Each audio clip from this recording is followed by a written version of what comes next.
Hello everyone, Kerry the Crafter here, that's C-E-R-I the Crafter, and I'm here with a bit of a problem and a bit of solution all in the video, and I don't think it's going to be a very long video, so I'm quite happy about this. Okay, before we get started, big shout out to Gail Augustinelli who inspired this video, and Gail in turn was inspired by Tina from Shabby Dabby Doodah. Now I believe Gail saw Tina's version of this project and adapted it slightly to herself. I've seen Gail's version and I'm slightly adapting it to myself. So what I'm going to do is in the description box below, I'm going to link a couple of videos. There's going to be a video to Gail's original video about creating one of these, and then there's going to be a link to Tina's YouTube channel because I never saw Tina's video. Don't know what it's called, but I thought that way it'll link through. And in Gail's description box, apparently Gail has said she's got a link to the description, a link to Tina's video in her description box. So all in all, you'll be able to find everything is what I'm trying to get to. I have contacted Gail to see if she minded me doing this. She said, no, go for it. A lot of you subscribers are subscribers of both of us anyway, so you may have seen the other version anyway. Okay, moving right along. Okay, in this box are my button clusters. Now there is a video on me making button clusters, and actually that's another one I'll link in the video description box. My trouble is I don't use them that much nowadays because they're in this little box. And the reason they're in this little box is because once upon a time they were in this big box. And when they were in this big box, there were so many in there that I never saw what they looked like except the few on the top. So I thought, oh, if I downsize it, I'll use them more. Well, actually, I don't use them more. I use them less because, first of all, they're out of sight. And secondly, I'm trying to find something in amongst this box. So, Gail shared a video quite a long time ago of her making a cluster book. Now, a cluster book for her is paper clusters. For me, it's going to be button clusters. And something else that Gail did, Gail made hers a little bigger than mine. I'll tell you the differences as we go along, is what I'm trying to get at. So let's get started. So that's what I'm aiming to achieve because I want to use my button clusters. I want to make more button clusters, but if I'm not using them, I can't make them. Now, one of the things about this system is we're going to make a 5-page, I would say almost folio, but it's what I would call a throwaway thing, in that it's not meant to last for years and years and years. It's something you'll use and use and use, and then when it gets a bit tatty and torn and broken, and you'll see what I mean about that, then you'll just make another one or you'll repair it as you go along. It's not meant to be an on the shelf showpiece. It's meant to just be a bit of storage you can close up and slip onto a shelf and pull out whenever you need it. So what we're looking for is 5 pages. Now 5 12x12s. Now if you've got 12x12s you don't like, this is the perfect time to use them. There's obviously some spares on the top of here.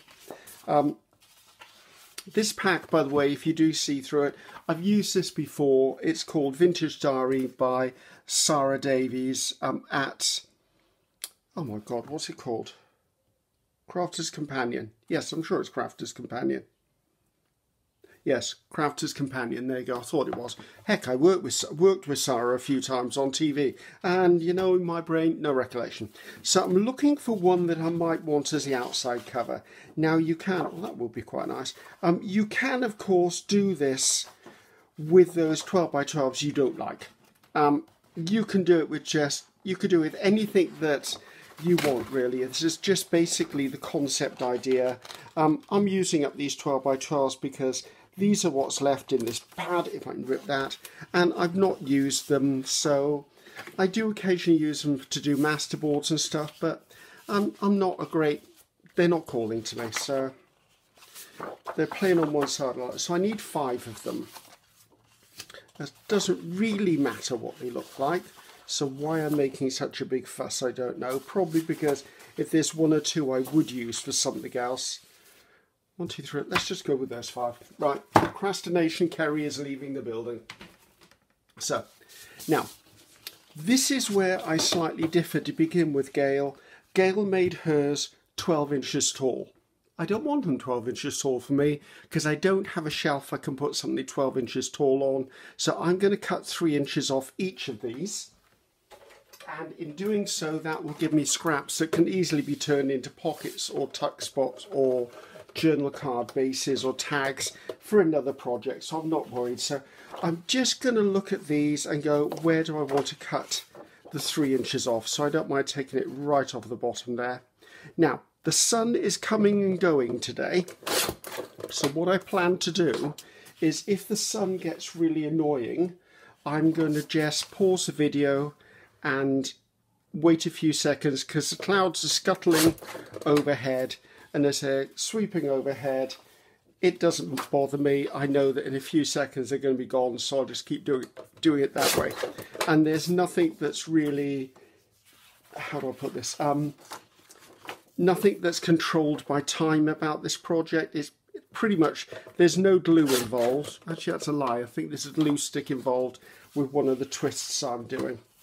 Right, I think I'll just take that one down. So right, that's my pages. Now these are my strips that I cut off. I wonder whether I can be bold and just do this all in one go. Oh, okay. So, right, I'm going to put these to one side. I'll just put them in my supplies box. Those can be long tags. Some of them I might collage over, some I may not. But the backs are already nice, ready for writing. So we'll see what happens with those at another point. You might never even see them again. So, next job is I need to, this is a bit Gail didn't do. So remember, Gail's were 12 by 12. Mine are now 9 by 12. Gail didn't do this next bit, but then this is just me being me. What I want to do is I want to score them down the middle at 6 inches so I can just fold them. And I'm one of these people that I make a groove or an indentation, and that indentation then gets folded to make a peak. So you may have heard me do that before. I'm not worrying about which orientation the papers are in.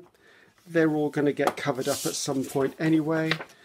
Something else you could probably do with this book or this folio, once it's outlived its usefulness, it could just become backgrounds for something else, could even become a glue book. So, I did tell you, didn't I, that this is quite a quick little project.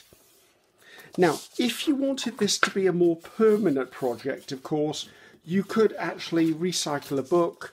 You could potentially make yourself a harder cover for this. And I know I keep saying it, but to me this is almost like a throwaway project. Not that I'm ever going to throw it away, but it means that I'm not expecting this to be archival. I'm not expecting it to last the livelong day. It is literally going to be a quick little make, and I'm happy about that. So I'm using, this is cardstock. Does it say what poundage it is? See if it's got a poundage or a weight for you guys. 180 GSM. I know that's a British weight. I can never convert them across because I don't work in pounds as far as the American papers are weighed. I just work in GSMs. So let's just put this together. Now, which one did I want for the cover? Now I'm seeing them. I think that was my original cover. Oh, I'm liking this. Right, that's the cover. Not that I'm picky, it's not about the cover with this. Now, I'm putting them together, I'm making sure they're all pressed down. The spine is really down against the spine. I'm going to bring in some clips, bulldog clips, file clips, folder clips, whatever you call them in wherever you are in the world. Binder clips, I think some people call them. I'm just going to clip this on here. I'm pushing my thumb so I know that the spine is really up against itself. Now I'm going to come back and redo the first one, and I do that because the first one was basically just there to hold it in place. I'm going to come into the other side, trying to make sure that the spine goes right to the spine is what I'm trying to get at. If you need to tweak and adjust it, you can. Now, all nice and straight up. I think we're on a winner there. Now, this is where I slightly changed from what Gail did. Gail took hers and she put this through a sewing machine, which works perfectly. She's done it, it's proved it's done it. But I thought, right, what if you don't have a sewing machine? You might have all of the other bits of equipment I've used. You may not have a sewing machine. So I thought, right, let's sew in this journal cover, sew in the spine of this. So I've got myself an old book. I've got myself what's called an awl, which is AWL. It's for making holes in stuff. And let's just go with white thread. This is just heavy duty white thread. It's not waxed, it's nothing special, although I have in the past done the same thing using dental floss, so know that you could do it with something like that if you so chose. So I need about 3 lengths, no, wrong book, Griffiths. Need about 3 lengths. I'm going to be a little bit more generous just in case really. So that to one side. Let's thread the needle, that way I'm more likely not to lose a needle if it's already got thread through it. You'll need a needle with a large hole. Some people use a tapestry needle, some people use a cross-stitch needle. I just happen to have this needle as part of a pack that's got quite a hole in it. It's not essential, it has a really sharp point. It just needs to be not too thick that it widens your hole too much when you're using it. Right. Old book that I've always used for punching holes. Going to come in and we're going to do a basic 3-hole pamphlet stitch. I'm just going to come in and make a hole somewhere near the middle, all the way through, about 1 inch down from the top. I'm going to turn it around because that's just how my brain is wired. About 1 inch down from the top. That's it. Make sure your holes have gone all the way through. They have. End of story. Now I'm going to take this now. I have 2 different versions of a pamphlet stitch. One starts from the outside going in, one starts from the inside going out. We're going to do the inside out on this one. For no reason, I just fancy doing it. So I'm going to go out through the middle pocket, middle hole. Try to hold the stuff in place. If you can't hold it in place, stick it on one of your binder clips. Okay, then I'm going to come back in through the bottom hole. Now there are 2 versions of doing this. In some videos I would go back out through that hole. In this video I'm going to go out through the top hole. It's just another way of doing it. There are lots of different ways to bookbind out there. If I had to recommend anyone at all, there's someone called Nick the Booksmith on YouTube, and I would go and look at her. She's great, very knowledgeable about bookbinding, all of that. Go and check her out. That's N-I-K the Booksmith. Right, I'm going to come back in through that hole, try not to splice through the original piece of thread. Sorry about the clanking. Now I'm going to take these off so that when I tighten up the spine, everything within here will tighten up and isn't held by the binders. I'm going to pull this through to the other side. Needle out of here because goodness knows I'll stab myself with that.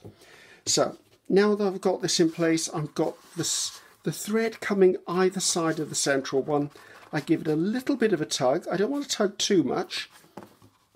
Another bit of a tug. It's reasonably tight, that's fine for me. I'm going to come in, make another tug, and one more. I'm going to triple knot this. Not that it's going to be hugely necessary, but I'm going to trim off ever so slightly. This bit I'll keep, this bit can go in the trash. I mean, sometimes bits of thread like that, that's enough for a little something. I'll keep that to one side. So basically, we've now made our little, I think I'm going to call this a cluster folio, to be honest with you. So that's it all put together. As you can see, it's very floppy, very flexible. I didn't need it to have a hardcover, but as I said, you could have it as a hardcover. So Gail's was 12 inches tall, mine was 9 inches tall. Gail stitched through here with her sewing machine. I just did my version of a 3-hole pamphlet stitch. So from here on in, I want to do another thing on this, and that is I want to reinforce this spine ever so slightly. And I'm doing that purely because even though this is what I'm calling a throwaway piece, it's going to be used a lot. Open, close, looking for stuff. So I've got a bit of something here to keep my mat clean. I've got a bit of washi tape that I think will complement this. Don't know where the washi tape came from. I have a big collection of washi tape and I've collected it for years and continue to collect it. I very often find it in eBay auctions. If I'm going to a craft venue and I see it, I'll buy it. Sometimes I just impulse buy washi tape when I'm out shopping because I see it. I'm going to use glue stick on it because washi tape by nature is not meant to be permanent. I'm literally not trusting anything I stick down. I even glue labels, for goodness sake, that are on label paper. Just going to come in and pop that roughly down the middle of there. Again, I'm not worried about how this looks, guys. I mean, if I was, I could make this a formal journal folio and then I could keep all of the stuff in it. I could put lace on the cover. I just want a little bit of a quick clean up because this is my clean mat. I have several of these and I highly recommend these A2 cutting mats. They're perfect for doing projects and I just love them. They're fabulous. Right, I'm going to come in and just trim off the excess because it's got glue on. Therefore, I don't want glued pieces sticking to anything else. I can go over there and flip this round. Oh, did I just knock you? I'm sorry. I think I caught you with my glasses. Get off my finger. There you go. So basically, I've now done the folio for my clusters. Now, it's up to you. You could decorate this. I mean, to me, it's just storage. So I'm not going to worry. You could put a label on there and just put button clusters. I wouldn't recommend adding any more pages than the 5 because it's going to bulk up quite quickly. Even with Gail's paper clusters, you're adding layers and layers of stuff within this. So let's put the lid on this. Now, something I am going to do, which again is unnecessary, but my OCD won't allow it to live on. It'll keep catching my eye. As you can see, hopefully, the pages, when you put them in, come to a point, and that's because obviously as you stack them, they push the middle one out. I'm going to cut that down with a sharp blade, just so it's a nice, sharp, clean finish for me. As I said, totally unnecessary. This is just completely, let's just call it my OCD kicking in, shall we? So I'm going to take a sharp blade. Hopefully my head doesn't get in the way. And I'm going to put the blade on the edge of the card, move the straight edge towards it, and then I'm going to do a couple of runs down with my craft knife, scalpel, with whatever blade you've got, and I'm just going to tidy that edge up. It's easier to do several runs with the blade than try and force the blade through it all, because it's at that point you might tear the paper edge, you might damage it in some way, but to me that's a lot more clean. Yeah, that one's okay. That's a lot cleaner and that's fine. Put the buy out of the way, get rid of the wrists. Now basically we've done it. I'm going to show you how I'm going to attach or place the button clusters in here. I'm also going to explain how I've seen Gail do it, because Gail's done it in 2 different ways as she's worked. So I'm just going to bring in my buttons and show you. So now, Gail tended to group hers in groups of styles or colours when she put her clusters in here. I'm just going to put them in there because I think if I have them divided up, I may stop looking at, say I had a page of pink ones. I may go, I'll just stop here, when actually there may be a better one further in there. So I'm just going to randomly glue them in here, or put them in here and leave them at that. Now, I'm using double-sided tape. I think I saw Gail using double-sided tape at one point for these as well. However, I have seen her use art glitter glue as well. Now, once you've stuck these to the page, they're stuck by one tiny dot. So if I was doing glue, I'd put a little bit of glue on there and stick it to the page. when you tear this off, it's going to leave a mark on the page. Does that bother me? No. That's what I mean about this being a disposable folio. Now, if there's a little mark there, that's fine. The next time I stick another one, it'll cover it up anyway. It isn't a journal, it's a storage device. After time, you may find that it actually ends up tearing a hole there. Well, just collage another piece of paper over it and start again. Or, once this is so marked you can no longer use it, maybe collage over it, chop it up and make it backgrounds for things. So I'm just using double-sided tape here because it's easy. This is terrible double-sided tape, which is something I don't usually use. And also it's called finger lift, which means that it's got a little bit on the edge, comes off, come in, pop it on the page. Now that's enough to hold it. So you don't need a huge amount. You're not intending to stick this to this page permanently. You're literally just sticking it down for storage. So do you get the idea? I thought this was a brilliant thing. So I'm not sure how Tina at Shabby Dabby Doodah did it. As I said, I've not seen the original video, although Tina is a very talented lady and I do recommend going across and visiting her channel because she's a lovely lady. I would also say this could be used for fabric clusters. I'm using it for button clusters. It could be used for paper clusters, which is what Gail has used it for. I'm not sure I would use it for sentiments or words or labels because there's a good chance you may tear the label when you take these off. Arguably, you could, and I'm saying this because I've not done this before, but if you've got strips of card or something that you use for making other things, like, you know, you sometimes cut the designer edge off stuff, you could potentially put a touch of double-sided tape at the top and the bottom and then glue the strips to it. Like I have like arty trims which are made from, what they're made from, 12 by 12s that have been cut up. You could do that. I wonder whether I can reach some of them. Give me a second. Yes, I can. Okay, this is my box of arty trims. Okay, some of these are made with those. That's a paper pad. This I think is a digital. That's a napkin. Some are done with tissue paper. There's lots of different versions, and I use them in my planner. I use them in my art stuff. That's Tim Holt stuff.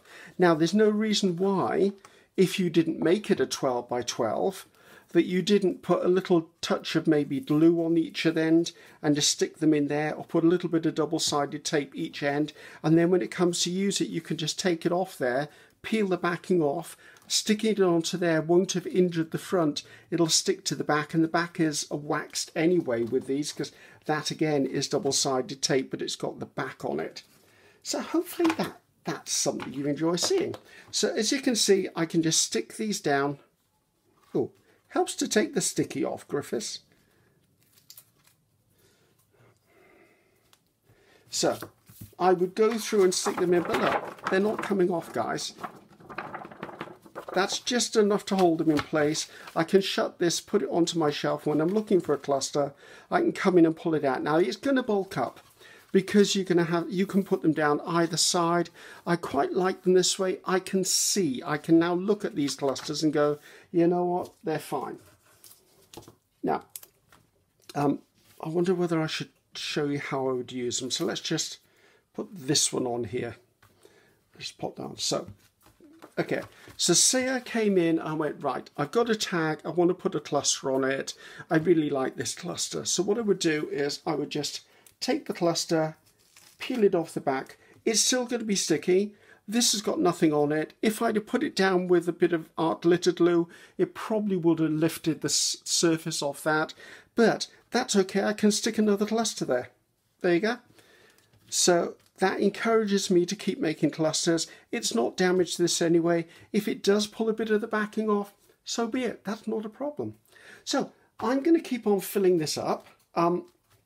So give me a few seconds. I'm going to stop you for 2 seconds and I'm going to go through, do a bit of a flip through so you can see what this looks like completed. And then I think we're going to wind up. So see you in 2 seconds, guys. So here we go. This is what I used to store my clusters in, my button clusters at least. Bit dark, hard to find, couldn't find stuff within it.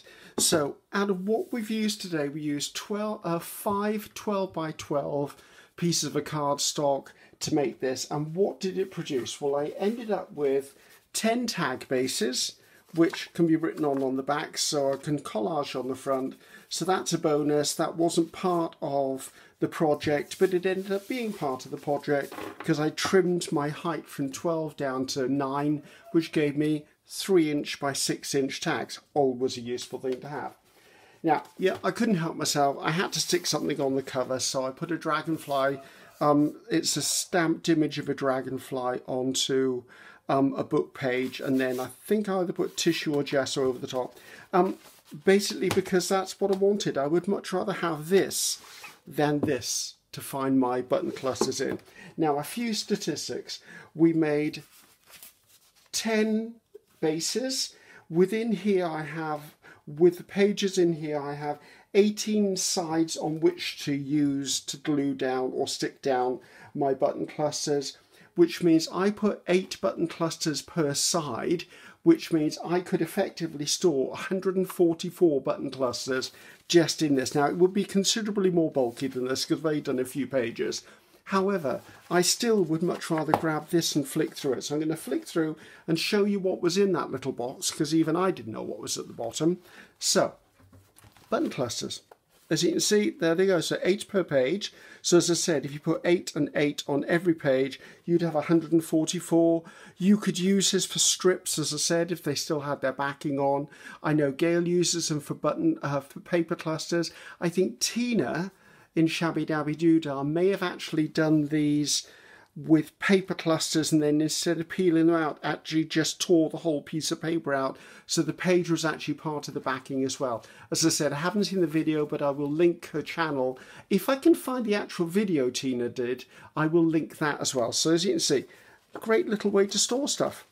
And when I kept saying it's a disposable journal or a disposable folio, what I meant is I'm only going to need to replace this when it's been damaged enough by tearing these button clusters off that I can no longer use it, or if I get to the stage where I basically just stick a new piece of paper over the page and start again. So there you go, that was as many as I put in there, but happy with that. I'm pleased I did that, and thank you very much, Gail, for the inspiration, and thank you, Tina, for the idea in the first place, which sparked our friend Gail to do it, which helped me out. So, nice idea. I'm sure you'll come up with 100 other uses for this. Remember, it's not hefty, it's not meant to be archival, but it is something I'd much rather have on my desk or on my bookshelf. It'll stand up, I can pull it out and use it, much more convenient for me than a box with a lid. So, hopefully you enjoyed that.